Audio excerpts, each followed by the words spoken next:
Deputy CM Mukesh Agnihotri ने कहा कि प्रदेश में इलेक्ट्रिक बसें चलाने के लिए ट्रायल किए जा रहे हैं। धर्मशाला पठानकोट के बीच इलेक्ट्रिक बस का ट्रायल सफल रहा है। इस रूट पर इलेक्ट्रिक चार्जिंग स्टेशन स्थापित किए जा रहे हैं।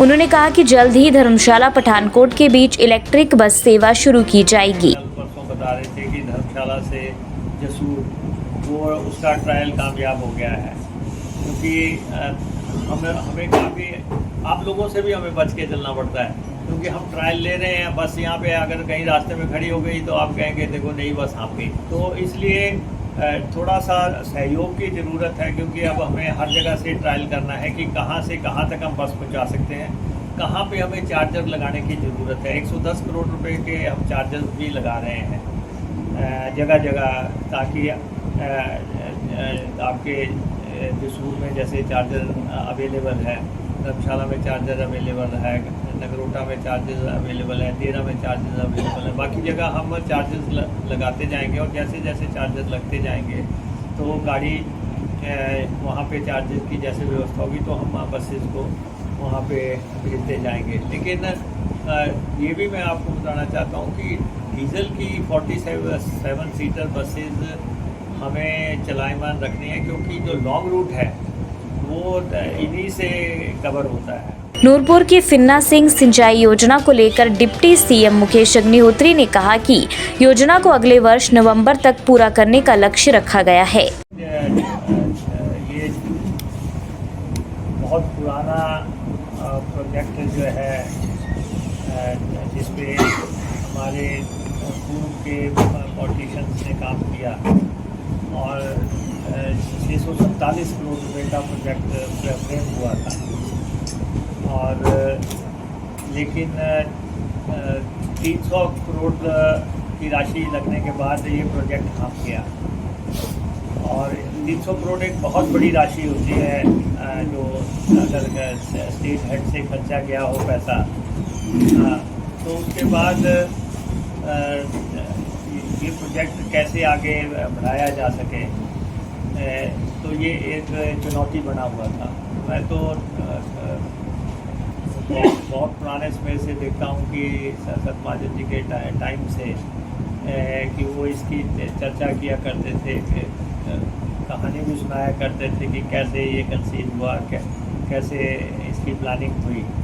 तो फिर जब हमारी सरकार आई तो हमने इस प्रोजेक्ट का सारा डिटेल मंगाया, और फिर हमने देखा कि इस प्रोजेक्ट को बनाने के लिए 300 करोड़ रुपए की ज़रूरत है, और उसकी फंडिंग क्या माध्यम हो सकता है। फिर हमने उस पर काम किया, और अंततः हम इसकी बैलेंस फंडिंग हासिल करने में कामयाब हो गए।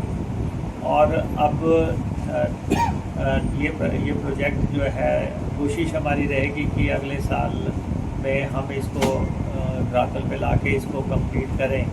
और हमने इसका आवंटित कर दिया है इसका और काम, और इसकी पहली किस्त 66 करोड़ रुपए की केंद्र ने भी रिलीज़ कर दी है। जैसे जैसे काम आगे बढ़ेगा पैसा इसमें रिलीज होता जाएगा। डिप्टी सीएम मुकेश अग्निहोत्री ने पेट्रोल पर बढ़ाए गए सेस को लेकर भाजपा पर निशाना साधा है। देखिए, बीजेपी की तो बुनियाद हिली है।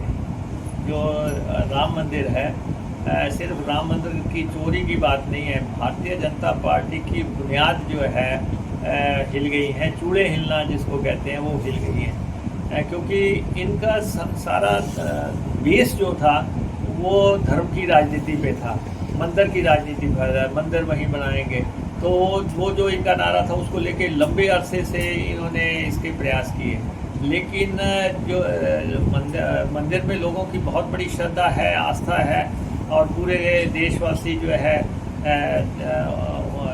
उससे जुड़े हुए हैं, उन भावनाओं से।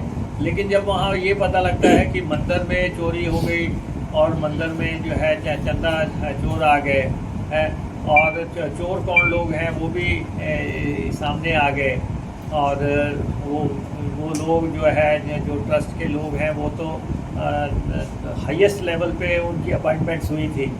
तो इसलिए इस चोरी से जो है बहुत बड़ा नुकसान भारतीय जनता पार्टी की छवि को हुआ है। इमेज उनकी जो है, उनको उसको बहुत बड़ा नुकसान हुआ है। और उसके साथ ही जो है ये हमारे जो पेपर लीक का मसला हो गया, और 25 लाख लोगों ने पेपर दिया, पेपर क्या कैसे लीक हुआ, कैसे बिका, क्या हुआ, ये इससे देश के बच्चे आक्रोशित हो गए। और आपने देखा बच्चे जंतर मंतर पहुंच गए, और उनको रोकने के लिए जिस ढंग से बल का प्रयोग हुआ, लाठी चली, डंडा चला, गोली चली, और उसकी चलते पार्लियामेंट का पूरा सेशन वॉश हो गया। तो इसलिए अब बहुत बड़ा नुकसान भारतीय जनता पार्टी को हुआ है। और अब इस सेशन को ख़त्म होने के बाद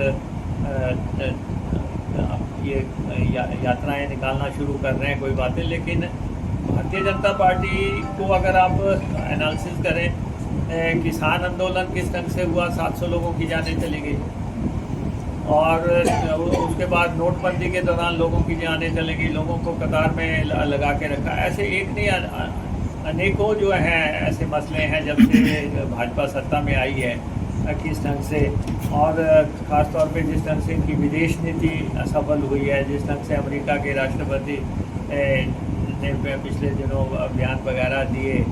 हिमाचल से जुड़ी हर बड़ी अपडेट के लिए बने रहिए EWN24 news choice of Himachal के साथ।